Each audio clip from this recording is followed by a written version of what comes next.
Welcome back, everybody. Today we're going to talk about an interesting topic to me because this is a game that I started playing several years ago. I even built 3 armies for this game, and before I knew it, the rug was pulled out from underneath my feet. What game am I talking about, you ask? Warhammer Fantasy, of course. Alright guys, as you may know or not know, this game has been recently rumored to be coming back in the future. I wanted to talk about that today and get everybody's feelings on the topic. As I just said a little bit ago, I had just purchased the rules. It's probably 2014 or so. Got the spell card deck, got the Empire book, got the Beastmen book, got the Dark Elves book, and I got the big book, the really big book. All right, this is a lot of rule book, although most of it's not rules, most of it's just lore and backstory and fluff. But seriously, this is a big rule book. This has got to be probably almost a record. So as I said, I started to make 3 nice armies, completed armies, and I really liked them. I wanted to show you some of those here real quick. We have 2 different types of elves here. This is my Games Workshop elves. I love them. Great models, right? Games Workshop produces really, really good quality models, you gotta admit. Now notice these are multi-based, which I got from these elves. This is the Mantic elves. They're skinnier, they're daintier, which is really what elves are. You see one of the elves there, he has a battle cat. So I fleshed out this army a little bit with Semantic, because what I did, guys, was as soon as they pulled the plug, said we're not going to produce the kits for Fantasy anymore, we are not going to produce the books any longer. I said, you know, screw this, screw Games Workshop. How dare they? Thousands and tens of thousands of fans out there, people who have played the game for years, loved the game. I quickly converted back over to Kings of War. Okay. Now they just came out with 3rd edition. I have not picked up yet. Probably grab that once the studio's complete out here. I also picked up Uncharted Empires, which they have also continued with 3rd edition, and an additional supplement book for even more factions. But yeah, so I did the Beastmen thing. Amazing models. I love these guys. Just really, really good quality. You know, got the Minotaurs, the whole 9 yards.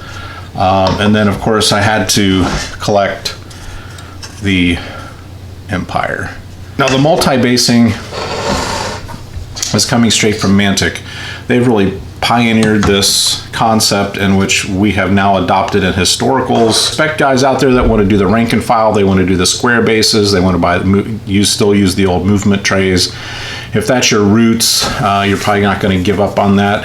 I had an army. All my armies were based that way. I had metallic trays, movement trays. I had magnets on the bottoms of my miniatures.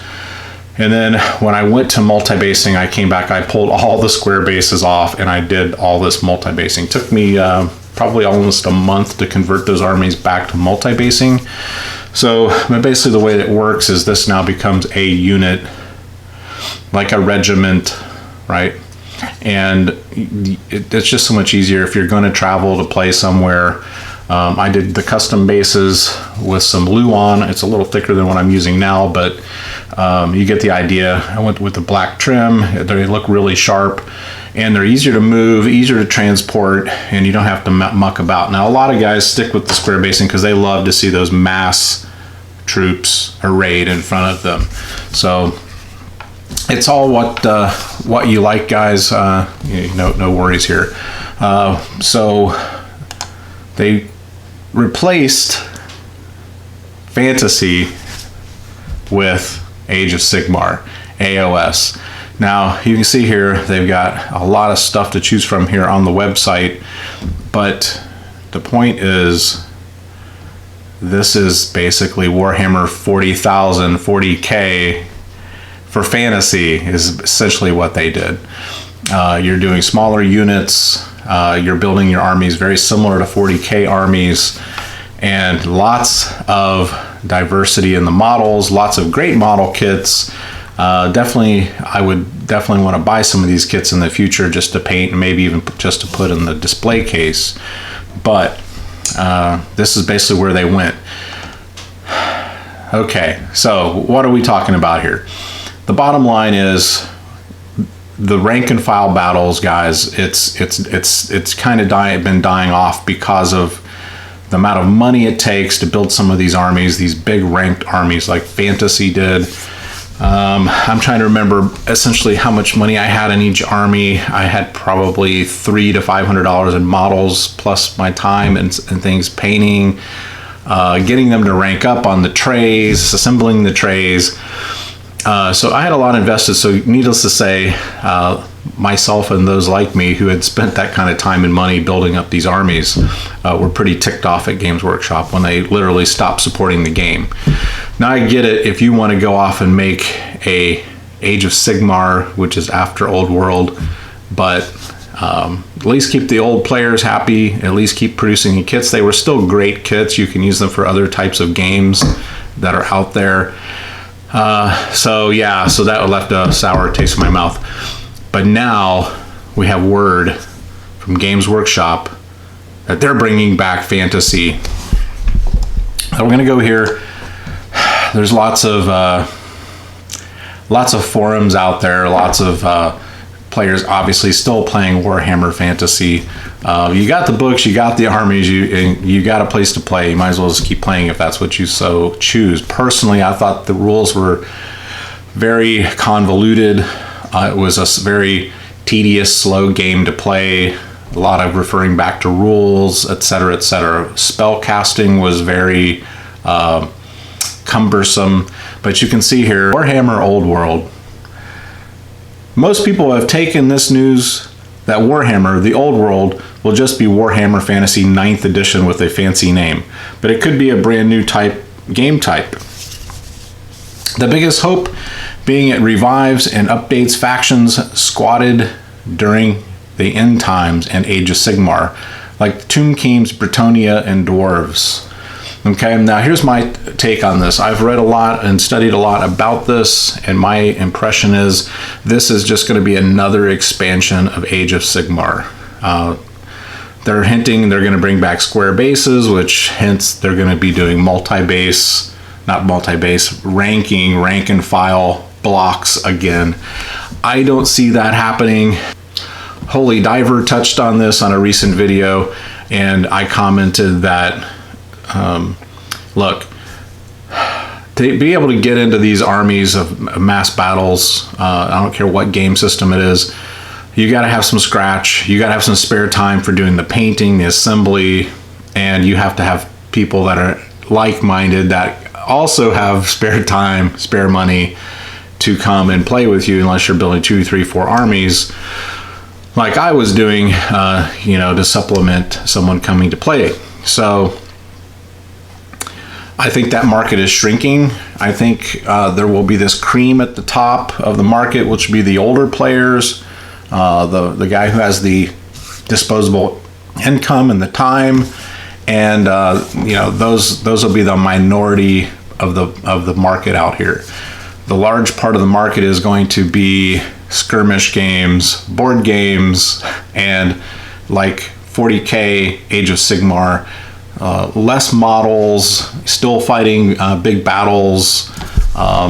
We recently went to a local game shop to play a battle group game, and I noticed the entire side of the game store's spare tables were all Age of Sigmar. So it has had success with especially the younger players, and the majority of the players I saw were younger. We're talking under 30. So they know what they're doing in the game industry.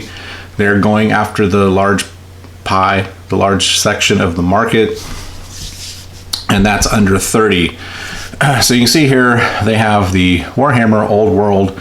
They've already got the logo out there, but my prediction is this is just going to be new factions, new things, revived from the past. They may have saved some of the molds and revamped some of the kits to accompany Age of Sigmar, right? So let's talk about this. Put some comments below. Let me know how you feel. Were you a Warhammer Fantasy player? What do you feel about all of this? Is this something that you'd be interested in? Like I said, I'm really going to stick with Mantic Games. I like Ronnie Renton. He's running a great company. I really think the multi-base concept is huge because you can still do large-scale mass battles with lesser models and have a new way of modeling. The other thing you'll notice here too, guys, you're basically making like a small diorama, which is really fun as a modeler to go that direction. I could take that farther with other things that I can put on the bases to make them look more interesting besides rocks and little trees.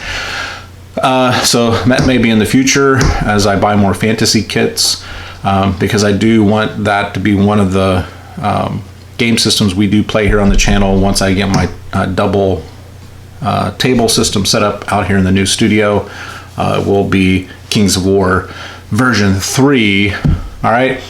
So again, let me know what you think down below. Let's get some conversation going on this, and hit like, hit subscribe, share my videos to your friends, guys. Let's get some community going here. We're going to talk about some great topics this upcoming winter. I've got a whole list of things I want to attack here on the channel, so to speak. And don't forget, jump on over to Facebook, get on the Alan Smith Hobby and Wargames group page, and you'll see more recent updates, kits that I'm working on, etc., posted daily. All right, thanks guys. Be good.